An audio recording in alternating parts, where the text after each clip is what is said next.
કેમ છો મારા વાલા મિત્રો? Good morning. આજે 20/7/2024 અને શનિવારનો દિવસ.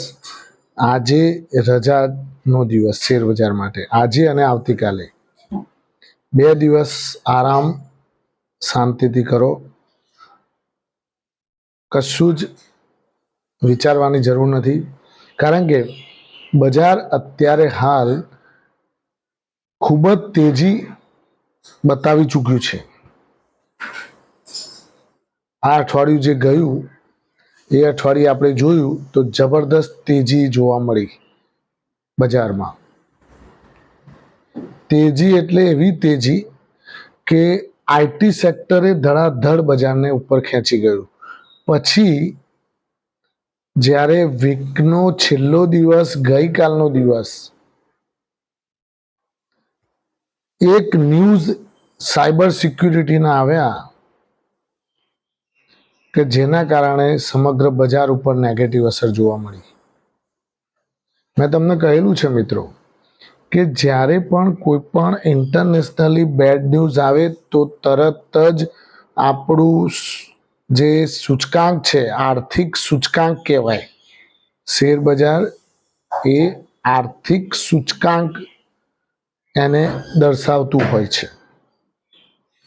તો જે આ શેર માર્કેટ એટલે તમારું બેરોમીટર કહેવાય. જ્યારે પણ વૈશ્વિક ખરાબ સમાચાર આવે તો તરત જ સેન્સિટિવ એટલી બધું હોય છે કે તરત જ એને અસર કરી દે. તમે જોયું માઇક્રોસોફ્ટ, જે વર્લ્ડની ટોપમોસ્ટ કંપની, અમેરિકાની જે કંપની છે, એ કંપનીનું સર્વર ગઈકાલે ક્રેશ થઈ ગયું હતું. અને સાયબર સિક્યુરિટીના ભાગરૂપે આ એક સાયબર સિક્યુરિટી એટેક જ કહેવાય, જેના કારણે કેટલી બધી પબ્લિક હેરાન થઈ ગઈ. સમગ્ર વર્લ્ડની અંદર એરપોર્ટ જુઓ, હોસ્પિટલો જુઓ, બેંકો જુઓ,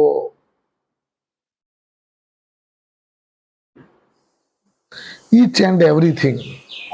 જે તમારું કોમ્પ્યુટરમાં વિન્ડોઝ ચાલે છે, એ વિન્ડોઝ ઓપરેટ કોણ કરે છે? તો માઇક્રોસોફ્ટ. એ માઇક્રોસોફ્ટમાંથી જ આ વિન્ડોઝ ચાલે છે, એની કંપની છે આ. હવે આ વિન્ડોઝ જ આખું ક્રેશ થઈ ગયું, જેના કારણે તમારે ફ્લાઇટો, માન લો કે કોઈને ફ્લાઇટમાં અહીંથી ત્યાં જવાનું, પણ શું દેખાડે? અંદર કશું ખુલે તો દેખાય ને ભાઈ. જે વિમાન ઉડતું હોય એનું એને કશી ખબર ના પડે. એટલે બધી વસ્તુઓ લેટ થઈ ગઈ. પછી ધીમે ધીમે શરૂઆત થઈ ગઈ, ચાલુ થઈ ગયું. પણ ગઈકાલે તૂટવાનું મુખ્ય કારણ સાયબર સિક્યુરિટી ભલી મોટી કંપનીઓને નથી છોડતી. હવે આ માઇક્રોસોફ્ટને કઈ નાની કંપની સમજવાની? Topmost company in IT sector in all over world.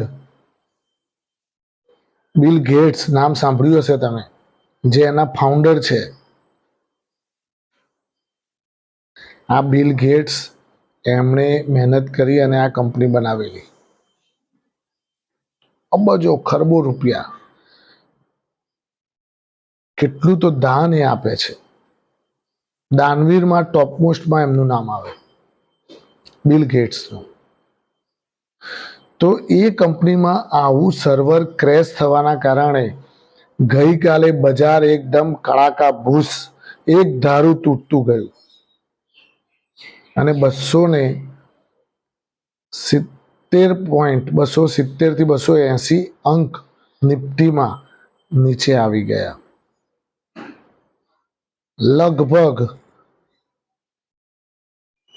Mostly બધા શેર્સ ડાઉન જોવા મળતા હતા, પણ રેલવે શેર્સમાં એક તેજી જોવા મળી રહી હતી. પછી અમુક જે શેર્સ છે બજેટને લગતા, એ બધામાં થોડી એમાં તેજીનું વાવડ ચાલી રહ્યું હતું. માઇનોર, બહુ નહીં. હા, ઈરડામાં પ્રોફિટ બુકિંગ વધારે આવી ગયું હતું, એટલે એમાં પાછું કમબેક કર્યું એણે, બીજું 4-5% તેજી જોવા મળી. એટલે મિત્રો ઈરડામાં પણ ઘટાડો આવે તો જ ધીમે ધીમે ભેગા કરજો, ઉતાવળ કરતા નહીં.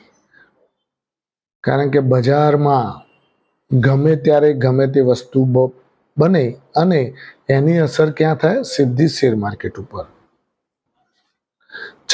બજારને ચડાવવું હોય ને તો ઘણા બધા કારણો લાવવા પડે અને તેજી કરવી પડે, અને જ્યારે ઉતારવું હોય તો એક જ કારણ કાફી છે, બધું સટાક દઈ નીચે.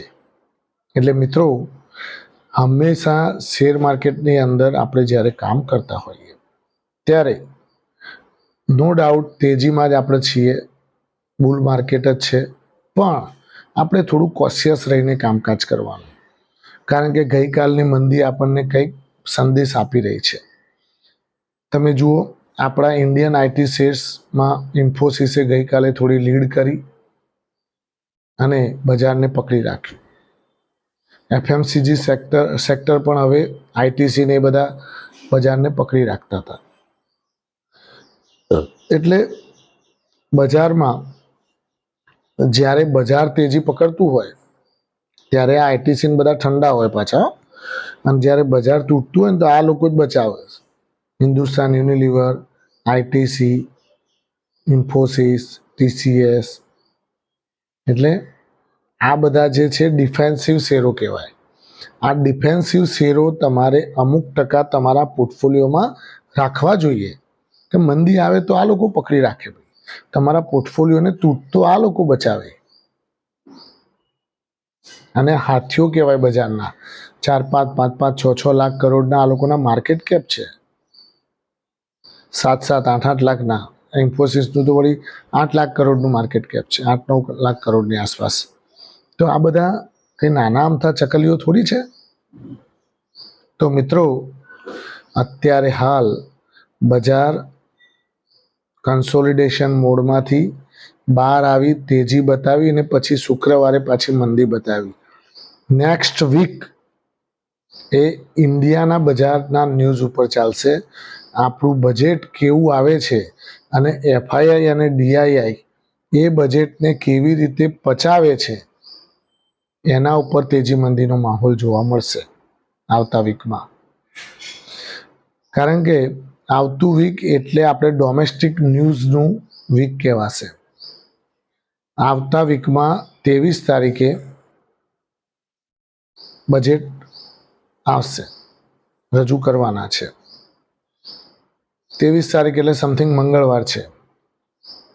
તો 23 તારીખના મંગળવારે બજારમાં ઉથલ પાથલ અને ઉઠાપટક ચાલશે. તો જેમાં પણ સારા પ્રોવિઝન્સ એપ્લાય કરવામાં આવશે, એ શેર્સની અંદર તેજી જોવા મળશે. કદાચ કોઈને એમાં નહીં મળ્યું હોય તો એમાં મંદી પણ જોવા મળે. એટલે બજારમાં શું વસ્તુ બનશે એના માટે આપણે થોડું કોશિયસતા રાખવાની. બીજું મિત્રો, હું રોજે રોજ આપણી આ ચેનલના માધ્યમ દ્વારા તમને એક ખાસ સલાહ આપતો રહું છું કે કોઈ પણ શેરમાં કોઈ તજજ્ઞ નથી, કોઈ પણ નહીં, હું નહીં, કોઈ નહીં. કેમ કે એ શેરના ટ્રેન્ડને એ ચલાવી શકે છે, સમજી શકે છે લોકો, પણ એને પરફેક્ટલી તો ના જ કહી શકે.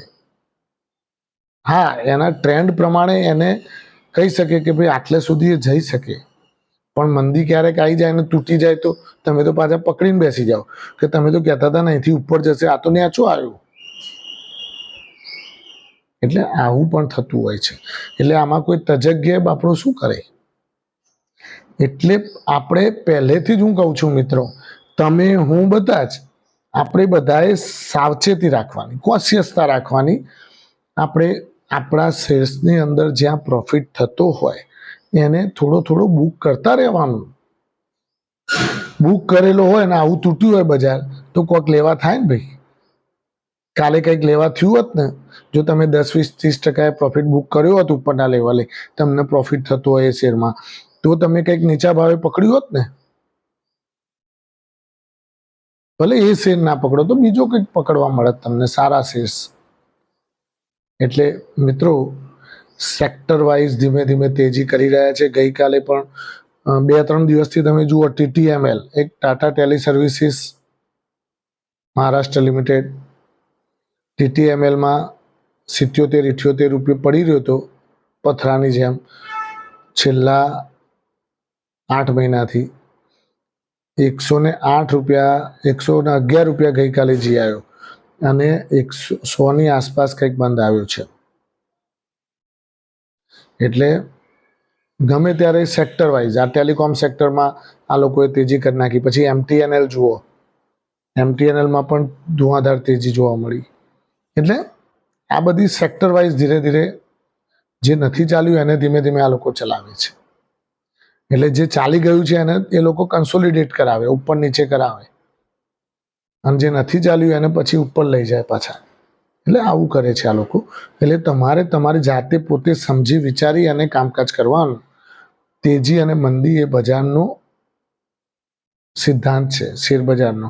એક ધારી તેજી પણ થાય અને એક ધારી મંદી પણ આવે તો એવું તૈયારી રાખવાની. પછી એક ધારી મંદી આવે તો એ સહન કરવાની તૈયારી રાખવાની.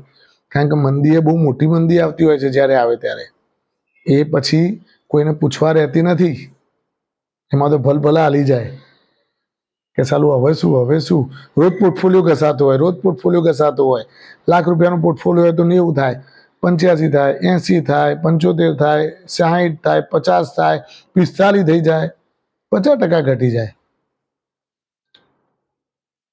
એટલે તમને એવું થાય કે ભાઈ 45 થઈ ગયો, હવે તો સારું એટલાય લઈને નીકળી જાવ ને કે આ જતા રહેશે. એટલે તમે નીકળો એટલે પછી આ લોકોની ટેવ કેવી હોય ખબર છે? તમે નીકળ્યા એટલે સીધી પાછી ઉપર ચલાવવા માંડે. એટલે જે ટકી ગયું એ કમાય.